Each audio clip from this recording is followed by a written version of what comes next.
Alors, pour finir cette formation, dernière chose dont je voulais vous parler, c'est l'effet boomerang. Alors, qu'est-ce que c'est que ça ? C'est un truc à comprendre en termes de stratégie qui est hyper important sur Facebook.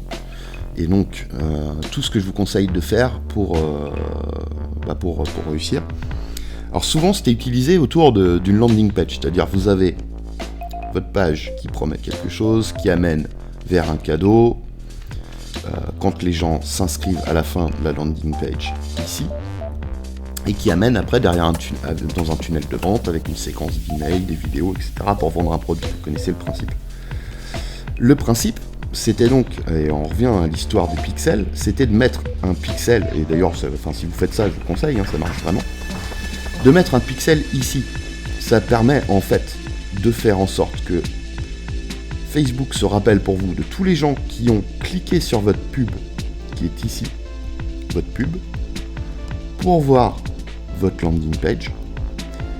Et s'ils ne se sont pas inscrits, l'avantage, c'est qu'en fait, donc s'ils ne se sont pas inscrits à ce stade-là à votre mailing list, ça c'est le fameux icône qui ressemble à une enveloppe, qui est donc l'inscription. S'ils ne se sont pas inscrits ici, alors s'ils se sont inscrits, mettez-les sur votre liste d'inscription.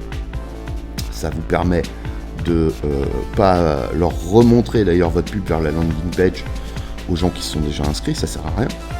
Mais s'ils ne sont pas inscrits, vous allez pouvoir soit leur remontrer votre landing page dans une autre publicité, mais à moindre coût, parce que vous reciblez les gens, et le retargeting coûte nettement moins cher comme on a vu, parce que vous ciblez beaucoup moins de personnes.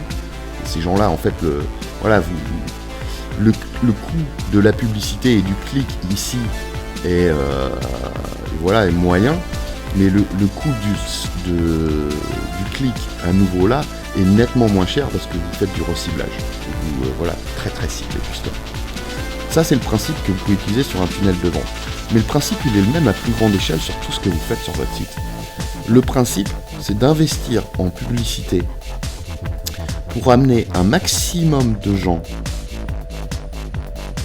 qui sont quand même dans vos critères, qui sont quand même intéressés par votre thématique, par ce que vous avez à proposer, d'amener un maximum de ces gens-là à cliquer au moins une fois sur votre site, de façon à ce qu'après, vous puissiez utiliser l'audience de visiteurs que vous avez créé, les gens qui sont passés au moins une fois, et donc qui ont vu le pixel qui est sur toutes les pages de votre site, de façon à ce qu'à chaque fois que vous mettez quelque chose en avant, un des critères que vous utilisez, c'est l'audience des gens qui ont déjà visité votre site. Vous allez pouvoir aussi ajouter l'audience des personnes qui sont inscrites à votre mailing list, si c'est un contenu qui apporte de la valeur, que vous faites sans doute le plus régulièrement. C'est ce que je fais moi.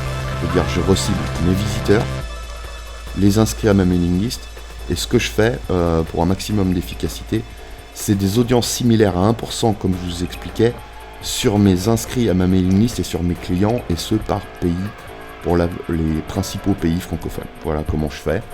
Alors quand je travaille sur d'autres thématiques pour des clients, je vais plus loin que du 1%, je cible pas forcément uniquement sur les pays francophones, parce qu'il peut y avoir des expatriés que ça peut intéresser, enfin vous voyez, il y a plein de choses qui rentrent en ligne de compte, mais voilà le type de ciblage de tout ce que je fais moi qui me donne le plus de résultats, et sur lequel je vous recommande de partir pour commencer, à partir du moment évidemment où vous avez suffisamment d'inscrits à votre mailing list, avoir eu un minimum de visiteurs, pour faire pour utiliser le principe des audiences similaires qui est ce qui fonctionne le mieux.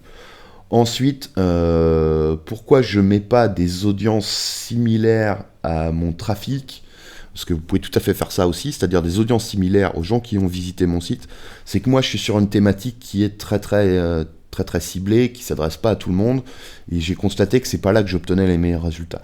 Après, si vous êtes sur une thématique qui est nettement moins ciblée que la mienne, ce qui est probablement le cas d'ailleurs, je vous connais, à ce moment-là, n'hésitez pas peut-être aussi à ajouter audience similaire à vos visiteurs à 1% pour commencer. Puis après, vous pourrez tester à 2%.